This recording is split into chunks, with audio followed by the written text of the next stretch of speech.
बात करना चाहती हूँ कि दलाइल क्या थे कासिम खान के इस पूरी जो उसमें जो तकरीर उन्होंने फरमाई।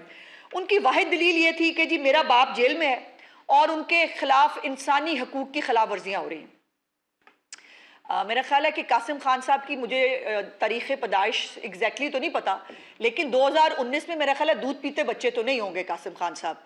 इतने तो रीजनेबल जवान थे उस वक़्त भी कि जब वो ये देख रहे थे कि जब उनका बाप एक डिक्टेटर बन के बैठा था और वो चुन चुन के अपने लोगों को, अपने मुखालिफिन को जेलों में डाल रहा था। ना औरत की तमीज़ थी, तहजीब थी, ना किसी देखा जा रहा था कि स्टेडियम बनाने पे जेल में डाल रहा हूँ या नहीं। आर्टिकल 6 के जो है वो मुकदमे बनाने के लिए लोगों को जो है ये फोर्स करता था कि मेरे मुखालफों के ऊपर आर्टिकल 6 के मुकदमे डालो। बेटी को जो है वो बाप के सामने गिरफ्तार किया जाता था। सजाए मौत देने के लिए जो है, उम्र कैद देने के लिए मनशियात के झूठे पर्चे बनाकर ये अपने मुखालफिन के ऊपर डाला जा रहा था। एक लंबी फहरिस्त है, मैं आपको उसकी डिटेल कर सकती हूँ। कब कासिम खान साहब को नजर नहीं आया कि इंसानी हकूक की खिलाफ वर्जियां किसको कहते हैं? आज इमरान खान जेल में क्यों है? वो जेल में है तोशा खाना के गिफ्ट खाने की वजह से। वो खाना काबा की मॉडल वाली घड़ी को खाने की पदाश में जेल में है। वो 180 मिलियन पाउंड्स को डकारने की जो है, और उसकी इन रिटर्न 5-5 कैरेट के हीरे और तोहफे तहाइफ और ये तमाम चीजें जो है वो उस वजह से वो जेल में है। और अभी तो जो इनको आदत है पाकिस्तान के खिलाफ साजिशें करने की, वो जब ये हुकूमत में था IMF का प्रोग्राम खुद किया, फिर जब पता चला कि हुकूमत जा रही है डिफाई किया। जानबूझकर पता था कि पाकिस्तान की इकॉनमी का बेड़ा गर्क कर चुका हूं, पाकिस्तान डिफॉल्ट करे, पाकिस्तान के अंदर श्रीलंका के हालात बने।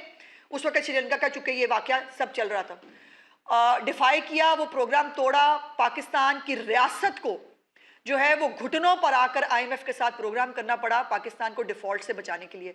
मेहनत करनी पड़ी PDM की हुकूमत को पाकिस्तान को डिफॉल्ट से बचाने के लिए, फिर भी बाज नहीं आया। फिर इसने जो KP के अंदर इनकी हुकूमत थी उनसे लेटर लिखवाए, IMF को लेटर लिखवाए कि पाकिस्तान को भी प्रोग्राम मत दो ताकि पाकिस्तान हर सूरत हाल में डिफॉल्ट करे। इसे पाकिस्तानी कहते हैं। जो शख्स फिर पाकिस्तान के साथ अगर IMF का प्रोग्राम हो जाए तो उसके जो ऑफिस है उसके बाहर मुजाहरे कराए कि पाकिस्तान को अगली किस्त मत दो, इसको पाकिस्तानी कहते हैं। फिर 9 मई जो है वो, अब जब कोई भी और बात ना बने तो फिर ये है कि हम जो है वो चढ़ दौड़े, फौजी तनसीबात पे चढ़ दौड़ो, आग लगा दो, मुल्क के अंदर फसाद कर दो। चूंकि फितना खान पकड़ा गया है और एक फिजा क्रिएट की गई, उसको मार दिया गया है। इसको तो हर वक्त मारने की फिक्र, वो तो जब घर में होता था तभी कहता था मुझे कोई जहर दे देगा। मैंने तो तभी पूछा था भाईजान घर में तो आपकी बेगम साहबा होती हैं, सिर्फ वही खाना देती हैं आपको जहर घर में कौन दे देगा? तो ये जो ड्रामेबाजी है ना, ये पुरानी आदत है। और इसलिए फिर 9 मई किया, और 9 मई करने के बाद भी फिर बस नहीं की, इस्लामाबाद पे चढ़ दौड़ो, लाहौर को आके फतह कर लो, ये लॉन्ग मार्च कर लो, फलाना धरना कर लो, टाइगर फोर्स बना लो, रियाई फोर्स बना लो। रियासत के खिलाफ फोर्सेस बनाना ये पाकिस्तानी करते हैं। ये पाकिस्तानियों का ये हुब्बुल वतनी की बात है, जो करतूत और कारनामे ये सरंजाम देते रहे। और मजे की बात यह है कि जब ये 9 मई हुआ, या ये जब बाय द वे जब वजीर आजम था खुद फितना खान, तब भी उनके बेटे कितनी दफा पाकिस्तान आए थे बाप से मिलने? जरा चेक करके बताइए मुझे। और लेकिन अब चूंकि एक एजेंडा है, डील लेनी है, किसी तरह मजबूर करो रियासत को कि वो मेरे साथ डील कर ले। और उसके ऊपर वो अब इस डेस्परेशन का आलम यह है कि अब जो है वो 9 मई भी करके देख लिया, अब ये दूसरा 9 मई किया गया है पाकिस्तान की रियासत के खिलाफ, जिसमें इसके बेटे ने एक मरकजी किरदार अदा किया। जो मैंने कहा, एक पुरआसाइश जेल के बावजूद भाई, जहां पर आपको तस्वीरें भी दिखाई गई हैं, उनका पूरा आपका जो खाते पीते हैं वो पूरा आपके साथ शेयर किया गया है ऑन रिकॉर्ड। चिया सीड से लेकर, भुने हुए गोश्त से लेकर, देसी घी में पकने वाले खानों से लेकर, 7 बैरक्स वाली जो है वो पूरी फैसिलिटी है उससे लेकर, जिम मशीनों से लेकर, ये कभी आज तक किसी को पाकिस्तान की हिस्ट्री में ये फैसिलिटीज मिली है जो इन मौसूफ को मिली? और अभी इंसानी हकूक की खिलाफ वर्जियां हो रही है मौसूफ के मुताबिक। जब ये 9 मई हो रहा था, ये तभी हो रहा था, इमरान खान के बेटे अपनी बहन समेत, वो तो और अपनी वालदा समेत नाइट क्लबों में जा रहे थे। उनकी तस्वीरें, वीडियोस रिकॉर्ड पे मौजूद है। वो उस वक्त खा पी रहे थे, वो इस वक्त जो है वो तफरी फरमा रहे थे। यहाँ पर पाकिस्तानी कौम के बच्चे जो हैं उनको आग लगाने के लिए पुश किया जा रहा था और वो जेलों में आज भी अपने जो है वो केस भुगत रहे हैं। मेरा सवाल ये है, कोई भी यूरोपियन यूनियन का मुल्क हो, कोई भी दुनिया का कोई मुल्क, क्या अपने मुल्क में 9 मई जैसी किसी चीज की इजाजत दे सकता है? यस और नो? और अगर अमेरिका के अंदर कैपिटल हिल पे आग नहीं लगी थी, तोड़फोड़ हुई थी, उसके बाद समरी ट्रायल्स के साथ जो है वो 10-10 साल 7-7 साल की कैद दे दी जाए और स्पीकर जो है उसके टेबल पे सिर्फ पांव रखने की पादाश में 7 साल की कैद दे दी जाए और वहां पर जो है उन लोगों के साथ लॉबी करके ये कहा जाए कि 9 मई जिसने किया है उसके साथ इंसानी हकूक की खिलाफ वर्जी हो रही है, जो 190 बिलियन पाउंड खा गया है उसको आप भूल जाए, वो इंसानी हकूक की खिलाफ वर्जी है। चोरी, डकैती और गबन, ये इंसानी हकूक की खिलाफ वर्जी नहीं होती। जितनी भी फैसिलिटीज इनको दी जा सकती हैं इनको दी जाती हैं जेल के अंदर। ये जो नाकाम बगावत थी 9 मई की, इसका ईंधन मेरे मुल्क के बच्चे बने, इमरान खान के बच्चे नहीं बने। और आज भी ये इमरान खान के बच्चे जो वहां बैठकर भाषण दे रहे हैं, नाइकॉप है उनके पास, क्यों पाकिस्तानी शरीयत तस्लीम नहीं करते? क्यों नहीं पाकिस्तान नाइकॉप पे शर्म किस चीज की आती है इनको? क्योंकि इनको इसराइली रहना है। और ये जो है वो वैसे हमें पाकिस्तान में हमारे अब्बा जी को वजीर आजम लगा दो, अम्मी जान जो है वो बाकी जो हमारे यूट्यूबर पाल रही हैं और हम जो है वो हम पाकिस्तान के खिलाफ साजिशें करते हैं, लेकिन आप हमें कहें कि हम पाकिस्तानी हैं, नाइकॉप हमें नहीं चाहिए। मतलब कमाल, आपने मजाक बना लिया इस मुल्क को। और ये मैं बिल्कुल कहना चाहती हूं कि कासिम गोल्डस्मिथ ने कल जो है वो जीएसपी प्लस स्टेटस को खत्म करने की कोशिश नहीं की।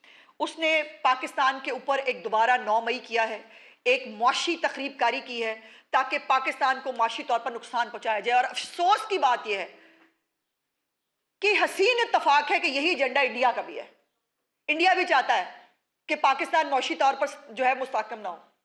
इंडिया भी चाहता है कि पाकिस्तान को आलमी बरादरी के अंदर जो पजीराई मिल रही है वो ना मिले। इंडिया भी चाहता है कि पाकिस्तान के अंदर फसाद हो। ये तीनों एजेंडे इनके क्यों हैं? ये इतना हसीन इत्तफाक क्यों है? और फिर आप वहां पर जो है वो भारतीय शख्सियात के साथ मुलाकात करते हैं, वो भारतीय शख्सियात और वो इजराइली जो है लोग जिनकी पाकिस्तान के खिलाफ एक स्टेटेड पोजीशन हमेशा से रही है, आज से नहीं है, हमेशा से रही है, उनके साथ आप मुलाकातें और आप कह रहे हैं रैंडमली मुलाकात हो गई थी। भाई तुम लोगों को मिलते हैं रैंडमली इस तरह के लोग। और आपका कल सोशल मीडिया जो है वो जब लोगों ने पॉइंट आउट किया कि ये क्या है, ये क्या हो रहा है, उसके बाद ये जो गैर मुल्की शहरी है जुल्फी बुखारी, उसने जो है वो जब वो उठ के चला गया था, फितना खान का बेटा कासिम गोल्डस्मिथ, जब वो उठ के चला गया था उसके बाद उसने कहा कि नहीं नहीं, हम ना जीएसपी स्टेटस खत्म कराने की बात नहीं कर रहे, हम वैसे कह रहे हैं कि बड़ी खिलाफ वर्जी हो रही है। एक ऐसा मुजाकरा जिसके अंदर जीएसपी स्टेटस को रिवोक करने की बात हो रही है, जिसके अंदर बैंड तंजीमों के लोग बैठे हैं उनके, और जिसको ऑर्गेनाइज करने में भारतीय शहरियों ने पार्टिसिपेट किया है, इजरायली लॉबीज ने पार्टिसिपेट किया है। आप कह रहे हैं कि वहां पर हम जो है वो सिर्फ शक्ल दिखाने के लिए गए थे। इंसानी हकूक की खिलाफ वर्जी का ड्रामा क्रिएट करने का मतलब यह था, बिकॉज मालूम है कि जीएसपी स्टेटस को वो लिंक करते हैं इंसानी खिलाफ वर्जियों के साथ, बुनियादी हकूक की खिलाफ वर्जियों के साथ। तो मैंने तो सवाल किया है, मुझे कोई एक यूरोपियन मुल्क अपने मुल्क में 9 मई जैसा वाकया करा के दिखा दे और कहे कि कोई बात नहीं, इट्स फाइन, कोई फर्क नहीं पड़ता। ऐसे लोगों को कुछ नहीं कहना चाहिए। आपने मजाक बना लिया है। और वो जब उठ के चला गया तो कह दिया कि नहीं नहीं नहीं, वो हमारा ये मकसद, हम ये कह रहे हैं कि जीएसपी स्टेटस खत्म ना करें, लेकिन हम वैसे आए आपको अपनी शक्ल दिखाने के लिए। पागल समझा हुआ है आपने। कब तक कितना एक्सपोज होना है उन्होंने। और मुझे इस खानदान ने कसम खाई है कि पाकिस्तान को आगे नहीं बढ़ने देना। पहले फुफियां जो है वो कम है, वालिद साहब कम है मुल्क में फसाद कराने के लिए, अब इनको भी लॉन्च कर दिया गया है। लेकिन ये गैर मौरूसी पार्टी है, ये बात आपको जेहन में रखनी है बार बार। इनका सियासत से कोई लेना देना नहीं है। बेशक सियासी तकरीर करें, पर्ची पढ़ के ही सही, पूरा पर्चा पढ़ दें एक ही उसके अंदर, लेकिन जो है वो आपने इनको पाकिस्तानी भी समझना है और आपने जो इनका जो ये एजेंडा है पाकिस्तान के खिलाफ, इसको भी आपने जो है वो ज्यादा अहमियत नहीं देनी। ये जो सारी ये जो पूरा प्रोग्राम ऑर्गेनाइज हुआ, इसमें एक शख्स और भी था। अभी मैंने देखा सोशल मीडिया के ऊपर, अब जो यूट्यूबर है, जो डॉलर ग्रुप है, जिसका एजेंडा ये है कि उन्होंने जो ओवरसीज हैं जिनको पता नहीं, वो कहते हैं अपने आप को पाकिस्तानी है, एजेंडा हमेशा मतलब उनमें से जो जो इनकी तरफ के लोग हैं वो एजेंडा एंटी पाकिस्तान जो है वो चलाते हैं।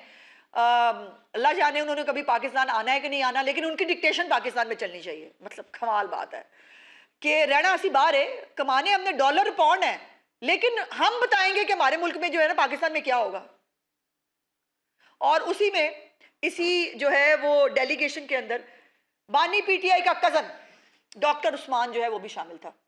और डॉक्टर उस्मान का जो दो जुमले में कोट अनकोट आपको बताना चाहती हूँ, पाकिस्तान का जीएसपी प्लस स्टेटस खत्म किया जाए, ये लाइन है उसकी। पाकिस्तान में करप्ट सियासतदान है।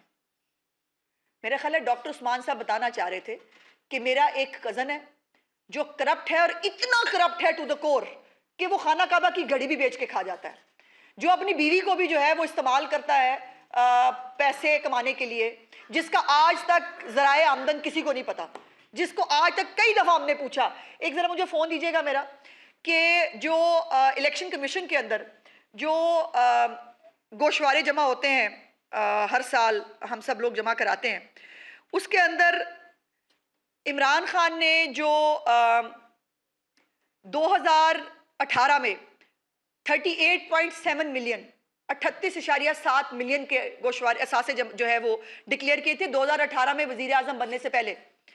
वजीर आजम बनने के बाद 2023 में वो असासे 316 मिलियन, और अभी वो हैं जो डिक्लेयर्ड है।